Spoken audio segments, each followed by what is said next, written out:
Right ఇక breaking news చూస్తున్నాం. ఇవాళ సీఎం రేవంత్ రెడ్డి అధ్యక్షతన సచివాలయంలో కేబినెట్ భేటీ జరగబోతోంది.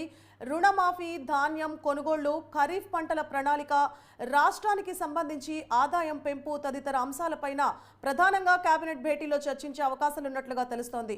ఇక ప్రత్యామ్నాయాలపై కూడా మంత్రివర్గం చర్చించబోతోంది. రాష్ట్ర విభజన చట్టంలోని పెండింగ్ అంశాలు అలాగే ఏపీతో ఉన్న సమస్యలపై కూడా చర్చించి కీలక నిర్ణయాలు తీసుకునే అవకాశాలున్నట్లుగా తెలుస్తోంది. ఈ నేపథ్యంలోనే సీఎం రేవంత్ రెడ్డి అధ్యక్షతన తెలంగాణ కేబినెట్ భేటీ కాబోతోంది. మంత్రివర్గం తదితర అంశాలపై కూడా చర్చించే అవకాశాలు ఉన్నట్లుగా తెలుస్తోంది. ఇదే అంశానికి సంబంధించి మా ప్రతినిధి శ్రీనివాస్ మరింత సమాచారాన్ని అందిస్తారు. శ్రీనివాస్. సువర్ణ, ఇక రైతు రుణమాఫీని తెలంగాణ ప్రభుత్వం అయితే సీరియస్ గా తీసుకుంది. ఆ దిశగా కూడా కసరత్తు ప్రారంభించింది. గత 3 రోజులుగా కూడా సీఎం రేవంత్ రెడ్డి ఇక తెలంగాణలో వివిధ శాఖల అధికారులతో మంత్రులతో మరి సమీక్ష నిర్వహిస్తున్నారు. రైతు రుణమాఫీకి సంబంధించి సుమారు 32,000 కోట్ల రూపాయలు నిధులు అవసరం ఉన్న నేపథ్యంలో ఈ యొక్క నిధులకు సంబంధించి సమీకరించే దిశగా కూడా మరి రేవంత్ రెడ్డి 3 రోజులుగా కూడా సచివాలయంలో మంత్రులతో అధికారులతో సమావేశం అవుతున్నారు. ఇక మరి మొన్న ఏదైతే లోక్సభ ఎన్నికలకు ముందు సీఎం రేవంత్ రెడ్డి చేసిన ప్రకటనను మరి పూర్తి స్థాయిలో నిలబెట్టుకునేందుకు ఆయన మరి ఆదాయ మార్గాలను అన్వేషిస్తున్నారని తెలుస్తోంది. దీన్ని బట్టి మరి ఏకకాలంలో 2 లక్షల రుణమాఫీ చేస్తాము 15 ఆగస్టు 15 లోపు అని చెప్పిన సీఎం రేవంత్ మరి ఇక లోక్సభ ఎన్నికలు ముగియడంతో మరి ఇక ఆ దిశగా కూడా తన ప్రయత్నాలు మొదలు పెట్టారని తెలుస్తోంది. అలాగే మరి ఈ యొక్క రాష్ట్రంలో ఇప్పుడున్న పరిస్థితులపై కూడా మరి సీఎం రేవంత్ ఎప్పటికప్పుడు ఏదైతే ధాన్యం కొనుగోళ్ల విషయం కావచ్చు, అలాగే దీనికి సంబంధించి జూన్ 2 సమీపిస్తోంది. ఇక జూన్ 2న తెలంగాణ రాష్ట్ర ఆవిర్భావం కూడా ఏర్పడిన సందర్భంగా కూడా ఆ దిశగా చేయాల్సిన కార్యక్రమాల పట్ల కావచ్చు, అలాగే ఇక మరి రాష్ట్ర విభజన తర్వాత మరి ఈ యొక్క రాష్ట్రానికి సంబంధించిన అంశాలపై కూడా సీఎం రేవంత్ మరి ఈరోజు కేబినెట్ భేటీ నిర్వహిస్తున్నారు.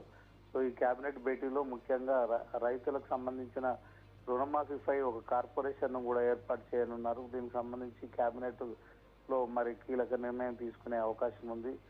ధాన్యం కొనుగోలు కావచ్చు, అలాగే మరి ఈ యొక్క వర్షాకాల పంటల గురించి కూడా మరి పూర్తి స్థాయిలో కేబినెట్ చర్చించనుంది. ఓవరాల్ గా చూసుకున్నట్టయితే మరి తెలంగాణ సర్కార్ ఏర్పడిన తర్వాత 100 రోజుల్లో 6 గ్యారెంటీలు అమలు చేస్తామని చెప్పి ఇప్పటికీ 5 గ్యారెంటీలు మాత్రమే అమలయ్యాయి. మరొక గ్యారెంటీని కూడా అమలు చేసే దిశగా కూడా రేవంత్ సర్కార్ అయితే మరి కసరత్తు ప్రారంభించిందని చెప్పుకోవచ్చు. 100 రోజుల తర్వాత మరి లోక్సభ ఎన్నికలకు సంబంధించిన కోడ్ రావడంతో మరి ఈ యొక్క 6వ గ్యారెంటీని కూడా కొంత పెండింగ్ పెట్టిన సంగతి మనకు తెలిసిందే. ఈ నేపథ్యంలోనే మిగిలిన గ్యారెంటీలు అన్నింటినీ కూడా అమలు చేసేందుకు కూడా రేవంత్ సర్కార్ పూనుకుంది. మరొకసారి స్థానిక సంస్థలకు సంబంధించిన ఎన్నికలు కూడా జూలైలోనే నిర్వహించాలని కూడా ప్రభుత్వం భావిస్తోంది. ఈ నేపథ్యంలోనే ఆగస్టు 15 లోపు రైతులకు సంబంధించిన 2 లక్షల రుణమాఫీ విషయంలో కూడా కీలక ప్రకటన చేసిన సంగతి మనకు తెలిసిందే. ఓవరాల్ గా 2 లక్షల రుణమాఫీకి సంబంధించి మరి బ్యాంకుల నుంచి అప్పులు తీసుకునేందుకే మరి ఇప్పుడు రేవంత్ సర్కార్ అయితే నిర్ణయం తీసుకుంది. దీనికోసం 32,000 కోట్ల రూపాయలకు సంబంధించి మరి ఇక బ్యాంకుల ద్వారా ఎలా తీసుకోవాలనే విషయంలో ఇప్పటికే రేవంత్ 3 రోజులుగా కూడా సచివాలయంలో అధికారులతో మంత్రులతో పాటు మరి ఇక సమీక్ష సమావేశాలు నిర్వహిస్తున్నారు. సో కొన్ని శాఖలకు సంబంధించిన ఏదైతే ఆదాయ మార్గాలను కూడా ఆయన చూపించి ఈ యొక్క 32,000 కోట్ల రూపాయలను కార్పొరేషన్ ఏర్పాటు చేసి రైతులకు ఏకకాలంలో కూడా మరి రుణమాఫీ చేసేందుకు మరి ఈ కేబినెట్ లో కీలక నిర్ణయం తీసుకునే అవకాశం ఉంది. సువర్ణ. శ్రీనివాస్, అయితే రుణమాఫీకి సంబంధించి రేవంత్ రెడ్డి ప్రభుత్వం అయితే ప్రధానంగా చాలా విమర్శలు ఎదుర్కొంటోంది. అలాగే మేడిగడ్డ బ్యారేజ్కి సంబంధించి కూడా రాబోయే వర్షాకాలం ఇంకా అక్కడ మరమ్మతు పనులు ఇంకా ఏమీ ప్రారంభించలేదు. ఈ 2 అంశాలకి సంబంధించి కీలక నిర్ణయాలు ఈ రోజు తీసుకునే అవకాశాలు ఎక్కువ ఉంటాయా? ఖచ్చితంగా ఇక రుణమాఫీకి సంబంధించిన ఇష్యూలో మరి 32,000 కోట్లు ఏకకాలంలో రుణమాఫీ చేస్తామని ప్రకటించిన తెలంగాణ సీఎం రేవంత్ ఆ దిశగా కేబినెట్ లో మరి మొట్టమొదటగా ఈ అంశంపై తీర్మానం చేసి మరి ఒక నిర్ణయం తీసుకునే అవకాశం ఉంది.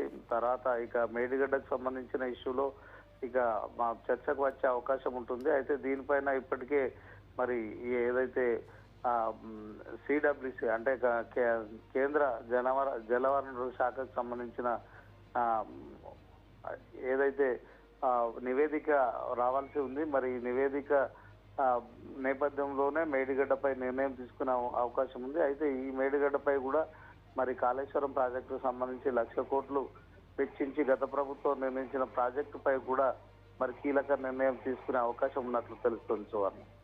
Right, thank you Srinivas.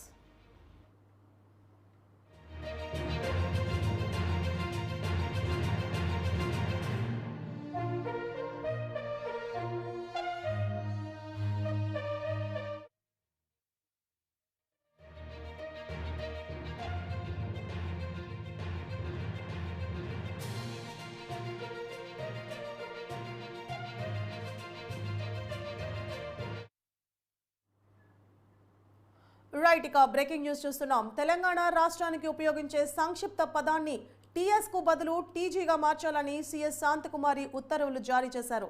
ఇక కలెక్టర్లతో ఈ మేరకు సీఎస్ శాంతకుమారి వీడియో కాన్ఫరెన్స్ నిర్వహించారు. ధాన్యం సేకరణపై సమీక్ష నిర్వహించిన సీఎస్ ధాన్యాన్ని వెంటనే మిల్లులకు తరలించే చర్యలు కూడా చేపట్టాలని ఈ నేపథ్యంలో ఆదేశాలు జారీ చేసినట్లుగా తెలుస్తోంది. ఇక స్కూల్స్ ప్రారంభమయ్యే నాటికి అమ్మ ఆదర్శ పాఠశాల కార్యక్రమం కింద చేపట్టిన పనులు కూడా పూర్తి చేయాలని సీఎస్ శాంతకుమారి ఆదేశాలు జారీ చేశారు. ఈ మేరకు తెలంగాణ సంక్షిప్త పదాన్ని టీఎస్ నుంచి టీజీగా మార్చే విధంగా కూడా ఉత్తర్వులు జారీ చేసినట్లుగా తెలుస్తోంది.